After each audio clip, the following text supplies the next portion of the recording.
ನಮಸ್ಕಾರ. ನೋಡಿ, ನಮ್ಮ ಫ್ರೆಂಡ್ ಒಬ್ಬರು ಮನೆ ಬೆಳಗಿನ ಜಾವ ಈ ಕಳ್ಳನ ಮಕ್ಕಳು ಏನು ಟೂ ವೀಲರಲ್ಲಿ ಬಂದವ್ರೆ ನೋಡಿ. ಒಂದು ಹೆಣ್ಣಂಗ್ಸನ್ನ ಚೈನ್ಗಳು ಒಡವೆಗಳು ಕಿತ್ಕೊಂಡು ಹೋಗೋಕ್ಕೆ ಬೆಳಗ್ಗೆನೇ ಡ್ಯೂಟಿ ಮಾಡಿದ್ದಾರೆ ಈ ನನ್ನ ಮಕ್ಕಳು. ಪೊಲೀಸವ್ರು ಭಯ ಇಲ್ಲ, ಎಷ್ಟು ಧೈರ್ಯದಿಂದ ಇವರು ಬಂದು ಆ ಹೆಣ್ಮಗು ಚೈನ್ ಕದೀತಾರೆ ಅಂತ ನೋಡ್ರಿ. ಲೈವಲ್ಲಿ ನೋಡಿ, ವಿಡಿಯೋದಲ್ಲಿ ಬರುತ್ತೆ.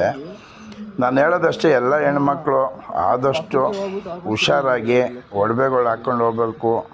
ಅಂದಾಗ ನೀವು ಹುಷಾರಾಗಿರಬೇಕು, ಯಾರ ಜೊತೆಲಿರಬೇಕು. ಇಲ್ಲ ಏನಾರ ಬೆಳಗಿನ ಜಾವ ಹೆಣ್ಮಕ್ಳು ಓಡಾಡಬೇಕು ಅನ್ನೋ ಲಟ್ಟ ಗಿಟ್ಟ ತಗೊಂಡು ಓಡಾಡ್ರಿ.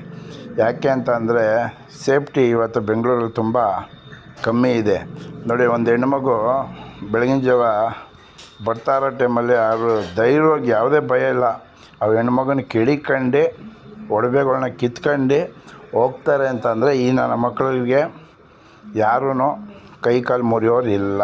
ಪೊಲೀಸ್ ವ್ಯವಸ್ಥೆ ಏನಾಗಿದೆ ನೋಡಿ.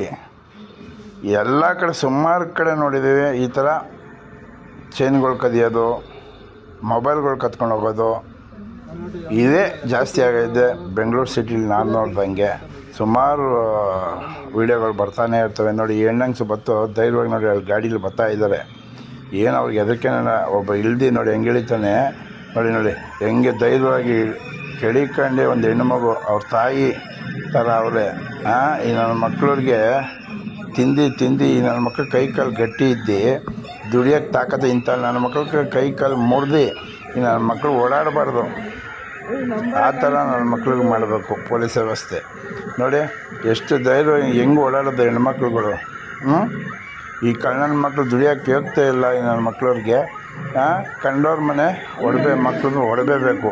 ಇಂಥ ನನ್ನ ಮಕ್ಕಳಿಗೆ ಬೆಂಗಳೂರು ಪೊಲೀಸರು ಎಡೆಮರಿ ಕಟ್ಟಬೇಕು ಅಂತ ಹೇಳ್ತೀನಿ.